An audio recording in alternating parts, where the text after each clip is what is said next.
acompanhando a programação da TV Mar. Eu sou Corlane Santos e a gente está iniciando mais um TV Mar News nessa quarta-feira, dia 6 de maio, aqui na capital alagoana. A gente tem um dia de sol e olha as praias completamente vazias. Apenas poucas pessoas circulando aqui pelas praias de Maceió, pela nossa orla. Isso tudo por conta do decreto, o novo decreto estadual que já saiu com novas restrições, medidas mais duras para conter o avanço da pandemia. A gente passa para você daqui a pouquinho mais informações a respeito disso. Para você que precisa sair de casa, agora, a coisa de fato, como a gente comentou agora, está mais restrita. Então, se você realmente precisa sair de casa, mas quer continuar acompanhando a nossa programação, não tem problema algum, é só você baixar o aplicativo da TV Mar no teu celular e você vai ter toda a programação da TV Mar na palma da tua mão. A gente também está passando ao vivo no portal Gazeta Web. Então acessa lá www.gazetaweb.com e além de você poder acompanhar a nossa programação, também vai poder ficar muito bem informado sobre tudo o que acontece aqui no nosso estado, no país e no mundo inteiro. E vale lembrar que nós também estamos presentes nas redes sociais, então segue a gente lá no Instagram, também no Facebook e acompanhe o nosso canal no YouTube. Lá você vai poder ver e rever as nossas matérias, os nossos programas, entrevistas e matérias especiais também. E a gente vai iniciar amanhã sabendo o que está rendendo destaque para o dia de hoje através aqui da Gazeta Digital. Vamos acessando então www.gazetadealagoas.com.br. A gente agora acessa então aqui a Gazeta de Alagoas, pandemia em Alagoas. O governo confirma a obrigatoriedade de máscaras e amplia isolamento social. O novo decreto do governador Renan Filho mantém restrições anteriores e proíbe a prática de atividades ao ar livre, reuniões de pessoas e acesso às praias. Também estabelece o uso de máscara no transporte coletivo e em todo e qualquer estabelecimento no estado, entre outras medidas. O documento vale até o dia 20 de maio. O objetivo do governo é alcançar um isolamento social de no mínimo 60%. Estado registra 80 mortes e número de infectados vai para 1.606 pessoas já. A população ignora a central de triagem e busca a HGE. Alagoano Humberto Martins é eleito novo presidente do STJ. Empresas de ônibus têm queda de 75% no faturamento e podem demitir. Essas e outras informações, então é só você acessar aqui a Gazeta Digital, www.gazetadealagoas.com.br e acompanhar então todos os destaques para a nossa manhã. A gente tem aqui, Davi Maia também mostra na Assembleia Legislativa fotos que comprovariam nepotismo e a gente vai alcançando então todos esse imbróglio, esse processo todo que a gente já mostrou, inclusive ao vivo também entrevistando o Davi Maia. A gente vai ao vivo agora falar com Mara Almeida, que se encontra pelas ruas aqui da nossa cidade, mostrando como é que está a situação um dia depois, o decreto foi dito ontem à noite e a gente mostra então como é que está já hoje pela manhã a adesão dos alagoanos ao novo decreto. Como é que está então aí pelas ruas, Mara? Os pontos de ônibus têm restrições também em relação aos ônibus, não é isso? Bom dia para você, bom dia também ao nosso repórter Márcio Andrei.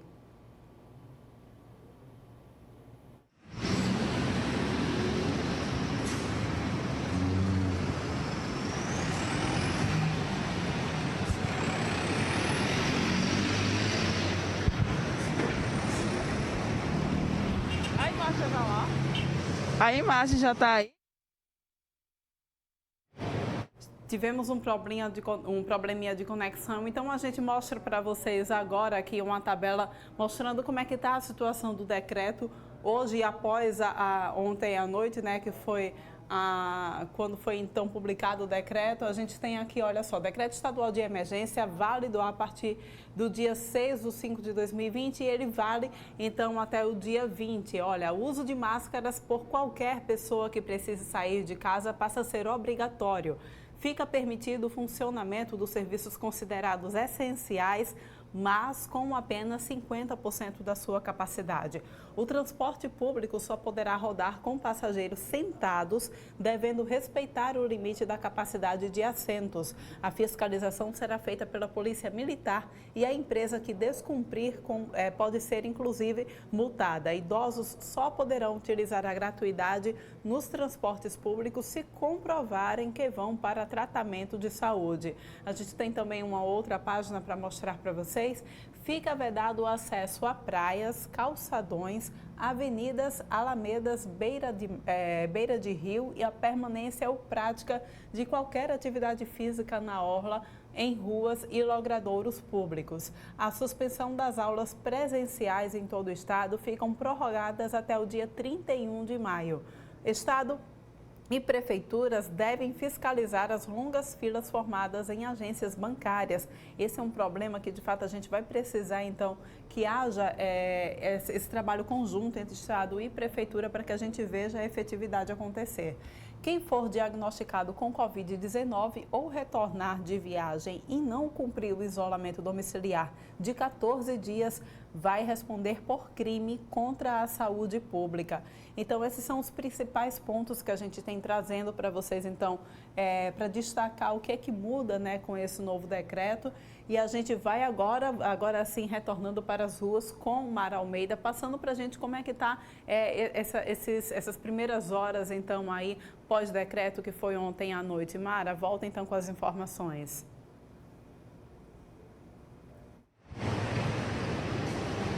Agora sim, muito bom dia, Porlane, bom dia a você, telespectador da TV Maia. A gente já está nas ruas, já estamos aqui averiguando como é que está o funcionamento dos pontos de ônibus, tá? Minhas impressões aqui na Fernandes Lima.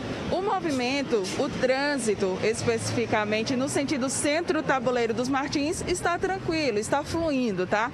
O que está mais complicado é o trânsito do sentido tabuleiro do Martins para o centro. Quanto aos pontos de ônibus, tá, Porlane? Eles, de fato, não estão tão cheios e, aparentemente, assim, o que a gente pode perceber é que as pessoas já estão respeitando esse ponto do novo decreto, que é o uso obrigatório de máscaras. Reforçando aí, tá, você de casa, se você for sair nas ruas, lembra sempre de usar máscaras, porque agora vai ser obrigatório. E aí eu estava escutando, né, que você estava passando para os nossos telespectadores os outros pontos referentes ao novo decreto. Quanto aos pontos de ônibus, né, que também que a gente está observando, eles não estão lotados, porque pelo novo decreto não se pode ter ninguém em pé, não se pode ter superlotação nos ônibus. Se todos os lugares dos ônibus estiverem ocupados, eles não podem mais parar nos pontos para pegar mais ninguém, tá? Então, lotou, todos os lugares ficaram ocupados, eles não podem mais pegar nenhum passageiro. E os ônibus que estão passando por aqui, eles estão, assim, bem tranquilos, não estão lotados. Que é também que a gente está percebendo, tá? Muita lotação, muito transporte, né? Alternativo e ilegal também, é bom que a gente lembre. Tem muitos transportes passando por aqui pelo ponto e oferecendo aí para o pessoal de casa. Pode até ser que o trânsito também esteja complicado por isso, né? Muitas pessoas devem ter pego outros transportes alternativos e esses também, né, as lotações, os ilegais, para se dirigir aos seus locais de trabalho, né? Também os serviços essenciais, eles continuam funcionando normalmente. Mas é isso, tá, Porlane? Nossas impressões por aqui são essas. As pessoas, elas estão obedecendo o decreto, os pontos de ônibus, eles não estão lotados. Pode ser que devido a essa hora, né, aqui que a gente esteja falando, horário de trabalho já começou para muita gente. E as pessoas, elas estão respeitando o uso obrigatório da máscara. Eu gostaria até de reforçar aqui alguns pontos para você, telespectador, que o novo decreto que foi publicado ontem à noite trouxe. Lembrando que está proibido que você faça qualquer tipo de atividade física, tá? Nas praias, você não pode passear, você não pode circular, fazer caminhada, atividade física na orla ou em praças e etc, tá? Também não pode mais estacionar moto, carro ou qualquer outro veículo nas ruas, praças, faixas à beira-mar e às margens de rio e lagoas. Voltando sobre os ônibus, tá? O passe livre de estudantes e a gratuidade dos idosos nos transportes públicos, exceto quando for para o caso de saúde, estão suspensos. Então, não tem gratuidade nesse período e apenas os idosos eles podem usar o transporte público de maneira gratuita quando eles forem se dirigir para resolver algum problema de saúde, tá? Aulas em escolas, universidades e faculdades públicas e privadas estão suspensas, continuam suspensas até o dia 31 de maio. Também nos ônibus tem que estar com as janelas abertas, as pessoas elas não podem andar com as janelas fechadas. Outros pontos aqui também que Estado e Prefeitura devem sim, fiscalizar agora também as filas, tá, que são formadas em agências bancárias. Daqui a pouco nós vamos em uma agência da Caixa Econômica Federal e a gente também fala um pouquinho sobre como é que está esse movimento. E o principal, tá? Quem for diagnosticado com a Covid-19 ou retornar de viagem deve sim cumprir isolamento social por 14 dias ou pode responder por crime contra a saúde pública. E é isso que a gente está aqui trazendo para você, tá? Movimento nesta manhã de quarta-feira por aqui na Fernandes Lima, no bairro do Farol. Hora fica mais agitado, hora fica mais tranquilo, mas as pessoas elas já estão respeitando sim o uso obrigatório de máscara e os ônibus eles não estão lotados, Porlane. Pelas suas informações, muito obrigada, gente, inclusive ressaltando que a partir de hoje vocês passam a ver Mara Almeida agora ao vivo e nas matérias que a gente faz, certo? Sempre utilizando máscara, essa agora é uma recomendação a nível também nacional, já que a gente já tem também esse decreto para aqui obrigando então a todo mundo a utilizar máscara. Ela, como está nas ruas, está se expondo em contato com outras pessoas, precisa utilizar máscara. Eu aqui dentro do estúdio não uso enquanto estou aqui conversando com vocês, porque nós estamos em um ambiente controlado, somos apenas eu e o meu câmera aqui dentro do estúdio, mas toda a equipe que está aqui por trás das câmeras também ali na linha, na ilha de edição, na ilha técnica e toda a produção, está todo mundo aqui também se cuidando, utilizando máscara. Terminando então o programa, eu coloco também a minha máscara e a gente vai então se cuidando, a gente daqui, vocês daí, para que a gente possa então combater juntos essa pandemia, tá bom? Olha só, gente, agora a gente vai conversar via Skype com Arthur Igreja, ele que é TEDx Speaker com certificações em Harvard e Cambridge e atuação também profissional em 25 países. Ele fez uma análise bem específica sobre o avanço do coronavírus em cada região do Brasil. Bom dia para você, Arthur, tudo bem? Bom dia, tudo ótimo. Arthur, de onde você fala? Eu tentei conversar com você antes, mas TV ao vivo tem dessas coisas, a gente já estava aqui precisando voltar. De onde é que você está? Onde é que você está agora? Estou em Curitiba. Em Curitiba, pronto, gente. A gente faz o Skype agora com o Arthur lá de Curitiba. E eu queria que você explicasse primeiro como é que foi esse cruzamento, o que é que indica esse teu estudo, esse teu trabalho que você realizou? Olha só, eu estava tentando entender o porquê que em algumas regiões do Brasil as pessoas parecem muito preocupadas e em outras menos. Então, eu confesso que eu estava um pouco incomodado com isso. Conversando com algumas pessoas, elas estavam fazendo pouco caso do coronavírus e outras extremamente preocupadas. E aí eu fui levantar aqui números que poderiam explicar o que está acontecendo. E basicamente as duas informações mais importantes, as três eu diria. O primeiro é o número de leitos de UTI instalados em cada estado e dá para ver que existe uma desigualdade no Brasil gigantesca.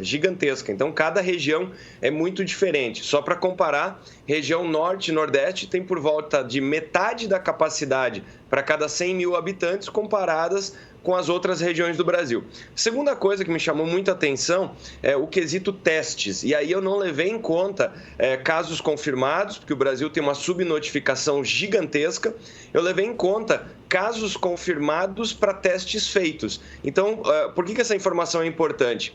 No caso do Amazonas, por exemplo, na semana passada, nós tínhamos pouco mais do que 6 mil testes feitos para mais de 4 mil casos confirmados, 4.500. O que isso quer dizer? 70% dos testados estavam contaminados. Então, na verdade, as pessoas só foram testadas quando já estavam dentro do hospital, quando já estavam num estado muito grave. E aí, quando você compara com outros estados, como é o caso do Paraná, Goiás e também o Distrito Federal, nós temos muitos testes feitos. Então, o caso do Distrito Federal chama muita atenção. Se falta teste no Brasil, no Distrito Federal sobra testes, porque lá, para uma população de 3 milhões de habitantes, eles fizeram quase 70% dos testes que São Paulo, tendo uma população 15 vezes menor. Então, esses dois fatores impactam muito na mortalidade. A capacidade de UTIs, o quanto que ela está ocupada, também é um fator primordial, porque em alguns estados até tem muita UTI, como é o Rio de Janeiro, mas elas já estão todas tomadas, então quer dizer, não tem para onde levar pacientes. E também o quesito testes. Por alguma razão, alguns estados testam muito e outros estados estão testando muito pouco. Arthur, você frisou aí a respeito da preocupação também da população. Algumas regiões as pessoas estão mais preocupadas, noutras regiões as pessoas não mostram tanta preocupação com o avanço dessa pandemia. A gente costuma fazer uma análise, não sei se erroneamente, mas a gente costuma fazer a seguinte análise. A gente percebe que quanto mais o isolamento social ele mostra efeito, ele traz as respostas que devem trazer, ele vai se mostrando cada vez mais desnecessário também para as pessoas. É como se elas não percebessem o efeito que o isolamento social tem e acabam exatamente por conta disso relaxando e desacreditando desse momento. Você conseguiu também fazer uma análise a respeito disso? Você tem toda a razão, eu acredito muito nisso. Algumas semanas atrás, eu publiquei um outro estudo cruzando o isolamento social com o momento da epidemia aqui no Brasil. Então, o que aconteceu? Em outros países, o Brasil teve um ponto muito positivo. Nos outros países, o isolamento, a quarentena, começou a acontecer quando as pessoas viram mortes. Aqui no Brasil, como nós já tínhamos o aprendizado do que tinha acontecido, especialmente na Itália, na França, na Espanha e na China, nós começamos a fazer quarentena quando nós começamos a ter os primeiros casos. Então, aqui foi diferente. O Brasil, nisso, foi muito eficaz. Só que você tem toda a razão, porque isso, prever alguma coisa, prevenir, na verdade, tem o mesmo efeito que quando nós estamos cuidando da nossa saúde em geral. Então, você recebe uma recomendação médica, por exemplo, faça exercícios regularmente e coma de forma saudável, porque isso vai prevenir uma série de doenças. Quando a pessoa chega numa idade mais avançada e não teve essas doenças, outros vão até fazer brincadeira com isso, falando o seguinte: olha, o que adiantou? Você se cuidou tanto e nós chegamos os dois aqui. Então, uma pessoa pode ter uma vida menos regrada ou mais regrada e os dois podem não ter o problema, como pode ter o problema muito grave. Então, a população tende a pegar os casos extremos, por exemplo, aquele caso clássico, a pessoa fumou a vida inteira e não teve nada, e outro que não foi fumante acabou tendo uma doença. Então, você tem toda a razão. Quanto mais a quarentena funciona, mais fica a percepção de que ela não era necessária, que a coisa não era tão grave. Ora, é o contrário. Não se tornou um problema grave justamente porque foi evitado. Exatamente. E aí você fez, então, esse seu estudo, e dividiu ele em riscos. Tem o risco muito alto, o risco intermediário e o risco controlado. Você tem como elencar para a gente aqui quais são os estados, as regiões do país que se encontram com o risco alto? Com certeza. Então, as informações que eu vou mostrar aqui são do dia, que eu vou comentar, são do dia 28. E por que isso? Para poder cruzar todas essas informações, foi imensamente difícil conseguir os números. Então, vale ressaltar também que vários estados não divulgam uma série de informações essenciais. E foi uma coisa que me chamou muito a atenção. Então, tem estados que têm muita transparência com seus dados e outros que preferem não divulgar por razão desconhecida. Mas nós temos visivelmente um estado de calamidade instalado. No estado do Amazonas e Pernambuco, a pontuação ficou acima de 100 quando nós levamos em conta os testes, as UTIs e os óbitos. Então, esses estados estão numa situação de calamidade completa, um risco muito, muito alto no estado do Rio de Janeiro e Ceará. Um estado intermediário é São Paulo. E por que São Paulo, mesmo com tantas mortes, acabou ficando num pelotão intermediário? Justamente em virtude de muitos testes e uma boa capacidade hospitalar instalada. E aí nós temos os outros estados que ou não foi possível fazer uma avaliação ou eles estão com índice mais controlado. Então, estados como Alagoas, Acre, Rio Grande do Norte, Minas Gerais, Paraná, Santa Catarina, são estados que estão com baixo risco, porque neste momento ainda têm leitos de UTI e parecem que adotaram uma boa política de controle à pandemia. Arthur, a gente consegue, então, dessa forma, tentar pelo menos fazer uma comparação do nosso país com demais países que Sim, também estão atravessando essa situação? Nós conseguimos. A sua observação é muito pertinente, porque é isso que eu queria encontrar no estudo. O Brasil, por todas as suas desigualdades e as suas dificuldades, nós temos que entender duas coisas. Primeiro, a maior parte dos estados brasileiros são maiores do que os países europeus. Então, no Brasil, não dá para avaliar o Brasil ou o quanto que coronavírus... Parece que a gente tem vários Brasis dentro, né? E cada um com uma peculiaridade diferente. Exatamente. Então, aqui no Brasil, nós temos estados que estão combatendo, como Dinamarca e Noruega e Alemanha. Outros, assim como os estados que eu já citei, Goiás, Paraná, são muito parecidos com o combate que nós tivemos na Alemanha, e outros estados que têm uma gestão muito menos eficiente. Então, se assemelham a estados a países como a Itália, que só tomou providências de forma muito tardia. E, inclusive, a Itália, eu demonstrei isso no estudo anterior, foi um país que começou controlando bem. Quando teve aquela campanha do Milão não pode parar, visivelmente os casos explodiram. Em uma semana, eles se tornaram 8 vezes maiores. Foi justamente porque a população afrouxou a quarentena e achou que estava tudo resolvido. Então, comemorar cedo demais traz o problema de volta. E é isso que nós temos visto em outros estados do Brasil. Alguns que estão forçadamente voltando às suas atividades como se nada estivesse acontecendo. E isso pode trazer um problema incontrolável semanas depois. Tu pode comentar com a gente como é que foi feito esse estudo? De quanto tempo você precisou? O que é que você teve à sua mão para conseguir realizar? Olha só, eu fui buscar, a informação que foi mais complicada para conseguir foi o número de UTIs instaladas em cada estado. Então, a informação do Conselho Federal de Medicina, o último grande levantamento foi feito ainda em 2018. E aí, a segunda informação, justamente como eu estava usando números com 2 anos de defasagem, eu busquei entender, porque o governo federal, especialmente o Ministério da Saúde, falou que tentaria instalar muitos leitos de UTI para suprir essa incapacidade nos estados e nos municípios. E aí, para minha surpresa, passados 45 dias do anúncio da pandemia pela OMS, o que aconteceu? Nesse período, só foram entregues 17% dos leitos previstos. E mesmo que todos fossem instalados, o aumento de capacidade seria só de 4,5%.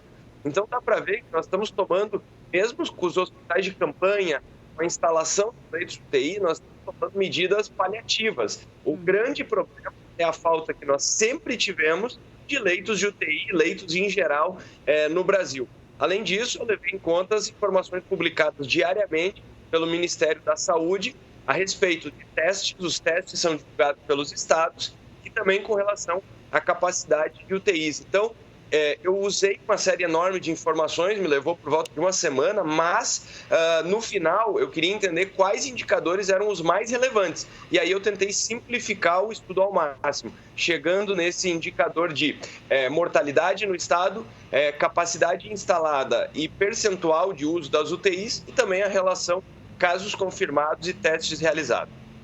Arthur, a pandemia, infelizmente, não vai terminar agora, né? Estudiosos mostram que a gente ainda vai ter um ano inteiro e, de repente, até talvez o próximo ano, meados do início, metade do próximo ano, ainda para conseguir enfrentar, de fato, esse inimigo. O seu levantamento continua também ou ele para por aí?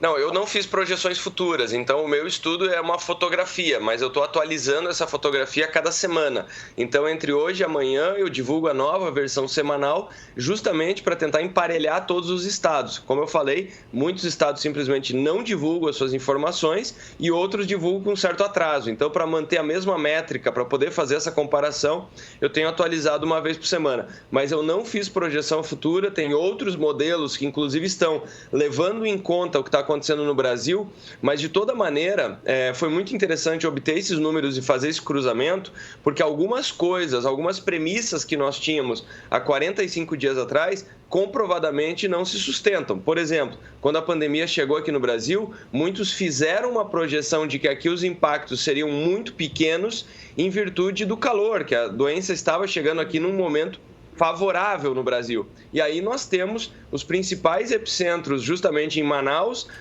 em Pernambuco e no Ceará. E se tem alguma coisa em comum nesses estados é justamente o calor. Então, nós estamos aprendendo conforme a coisa se desenrola e é por isso que eu acho que é muito precipitado fazer uma previsão de quando isso passa. Porque, mais uma vez, depende do comportamento diário da população, das medidas que são anunciadas e do quanto elas são respeitadas. Então, dá para ver que nos estados em que a população está mais mobilizada e mais consciente, é justamente isso, aliado a uma boa gestão da saúde estadual e municipal, que está levando a um menor impacto. E os impactos começam a se distanciar muito fortemente no Brasil. Alguns estados sofrendo muito e outros tendo uma atuação exemplar. Só para a gente atualizar para a nossa realidade aqui, Alagoas ela está no nível controlado. Explica para a gente o que é esse nível controlado, só para a gente o pessoal que está nos assistindo saber como é que está a situação do nosso estado. Maravilha. Então, no dia 28/4, Alagoas estava controlado porque justamente uma boa capacidade de UTIs frente ao tamanho da população, ainda uma baixa ocupação dos leitos e um número favorável de testados pelo tamanho dos casos confirmados. Então, o número de testes para a população não é tão relevante, nós temos que levar em conta aquela história dos casos.